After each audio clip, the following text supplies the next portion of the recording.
Bapak Ibu yang terkasih dan saudara-saudaraku, salam jumpa kembali. Kita akan mendengarkan firman Tuhan pada hari ini. Mari kita berdoa.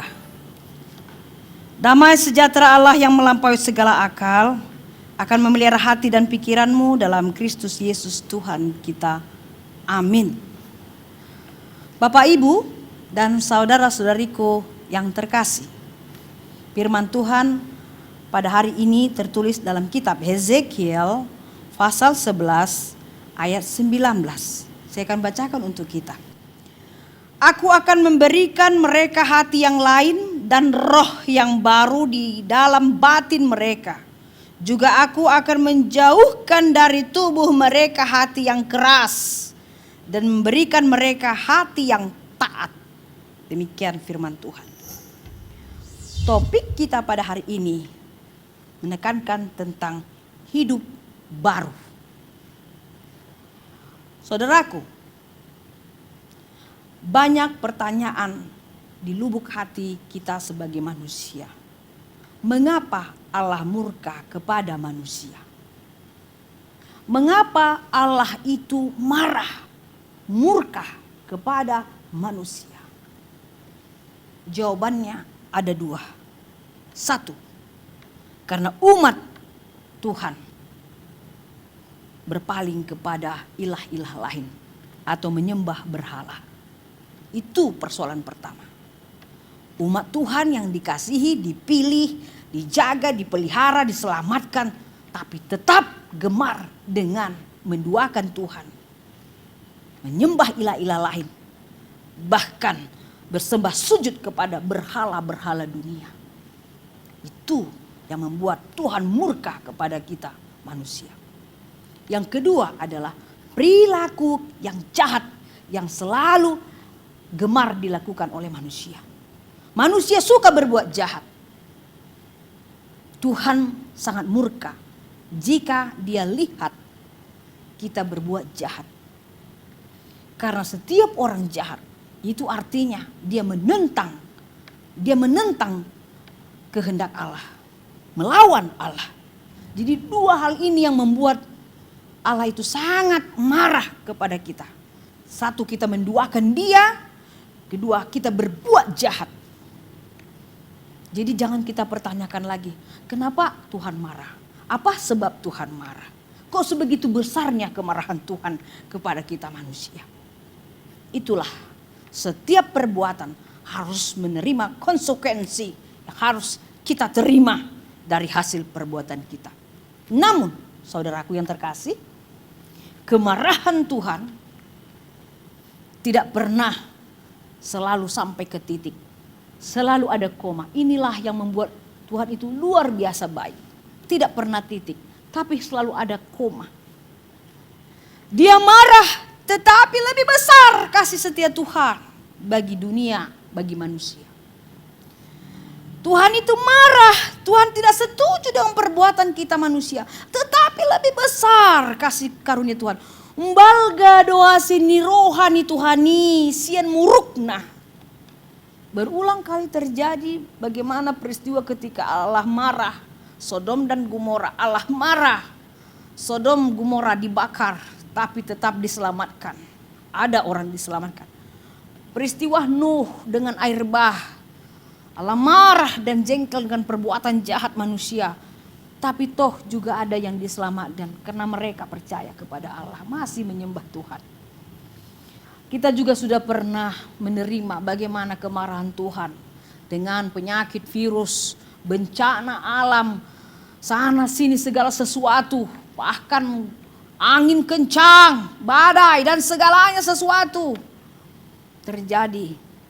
Tapi akhirnya Tuhan selalu lebih besar kasih setianya bagi kita umat pilihannya. Orang yang manusia yang diciptakan oleh Tuhan. Nah, persoalannya di dalam nats ini, mengapa begitu Tuhan luar biasa menekankan kata yang tajam di hadapan Hezekiel? Karena Tuhan sudah menawarkan pertobatan, sudah dia berikan suatu warning kepada umat Tuhan. Tetapi yang pertama dia lihat bahwa bangsa itu menolak kasih karunia Tuhan. Mereka tidak mengindahkan perkataan Ezekiel. Dan mereka tidak mau mendengarkan permintaan Tuhan. Supaya mereka bertobat, meninggalkan perbuatan jahat. Dan meninggalkan semuanya ilah-ilah mereka itu. Tapi mereka keras kepala, saudaraku. Mereka keras kepala. Akhirnya Tuhan memvonis manusia itu, memvonis orang-orang jahat itu dengan cara Tuhan menjadikan umatnya berhati keras dan tidak memiliki kasih. Tuhan melakukan suatu tindakan vonis hukuman, dikeraskan hati umatnya dan tidak mereka memiliki kasih lagi. Apa yang terjadi? Terjadi kekerasan, penindasan, saling bunuh, sikut menyikut, pahit kehidupan, jeritan tangis di mana-mana. Ya kalau sudah terjadi kekerasan, penindasan, pembunuhan, mau kemana lagi lari? Sana sini semua jahat semuanya. Yang ada menangis, merintih, berseru, akhirnya kembali kepada Tuhan. Tuhan tolong, Tuhan si roham, Tuhan beri kami, Tuhan marpamuati maroham. Songonido kan, hatani hita julmaon, mau lu nungamadebu, tuh. Lingkungan si songoni baru Tuhan asi roham nakin dangolo mardame dangolo mian di bagasan Tuhan dungi di tangyun di batama suara ni angguk-angguk di bangsoi. Tuhan mendengarkan keluh kesah mereka, tangisan jeritan mereka, minta ampun, minta tolong. Dari situlah Tuhan melihat situasi itu, Allah menaruh belas kasihnya kembali. The second life, Tuhan memberikan kesempatan kedua bagi umatnya. Melalui Nabi Hezekiel, akhirnya umatnya bertobat kembali ke jalan yang benar. Inilah firman kita hari ini mengatakan, aku akan memberikan mereka hati yang lain dan roh yang baru. Di dalam batin mereka juga aku akan menjauhkan dari tubuh mereka hati yang keras. Dan memberikan mereka hati yang taat. Inilah firman itu, saudaraku. Tuhan yang menyampaikan tindakan pemulihan bagi umatnya. Tuhan yang bekerja, bukan manusia. Tuhan yang bekerja, karya penyelamatan itu diberikan Tuhan. Pemulihan bagi bangsanya. Supaya mereka sungguh-sungguh menyadari bahwa kalau tidak karena Tuhan, kita ini tiada apa-apanya, Bapak Ibu dan saudara-saudara. Semua oleh karena kasih karunia, semua karena berkat Tuhan, anugerah Tuhan. Untuk itu, selagi ada kesempatan, ada waktu, mari kita saudaraku bertobat, mari kita tinggalkan perbuatan jahat, dan mari kita menyembah hanya kepada Tuhan.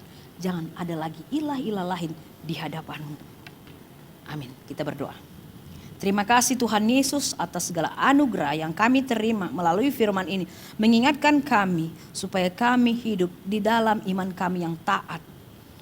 Kami hanya berseru dan menyembah dan memuji Engkau dari lubuk hati kami. Tiadalah nama lain Tuhan. Dan kami akan bersungguh-sungguh akan menjauhkan sifat karakter kejahatan.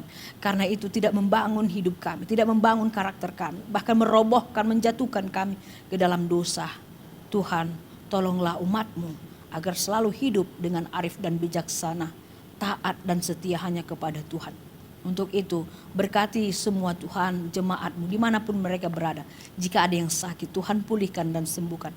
Jika ada yang berkeluh kesah dalam beban berat, Tuhan pulihkan, hiburkan, berikan kekuatan bagi semua jemaat-Mu. Dan begitu juga kepada anak-anak kami dalam studi mereka, agar mereka memperoleh sukacita, kesuksesan dalam pendidikan mereka, agar semua orang tua yang selalu berupaya bekerja keras selalu senantiasa bersukacita dengan keberhasilan anak-anak mereka. Terima kasih Tuhan atas segala anugerah-Mu. Damai sejahtera Tuhan menyertai kami sekarang sampai selama-lamanya.